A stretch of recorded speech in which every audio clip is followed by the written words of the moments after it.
Ողջույն, դուրս եմ գալիս ազգային ժողովի շենքից, այսօր տեղի ունեցավ հանդիպում Եվրաքվեի պատվիրակության, որի մասն եմ կազմում ես, և ազգային ժողովի համապատասխան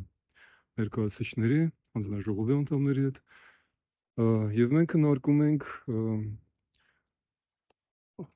Հայաստանի Եվրամիության անդամակցության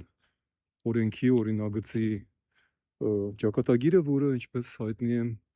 որոշ ժամանակ արդեն գտնվում է ազգային ժողովում և հետաձգվում է դրա վերջնական ընդունումը։ Ես լիազորված չեմ ասել ամբողջը, որովհետև քննարկումները շարունակվում են, բայց կարող եմ վստահ ասել, օրենքը մինչև այս ամսվա վերջ անցնելու է երկրորդ քվեարկության գործընթացը, և ես անձամբ վստահ եմ, որ կընդունվի, Հայաստանը լինելու է եվրոպական,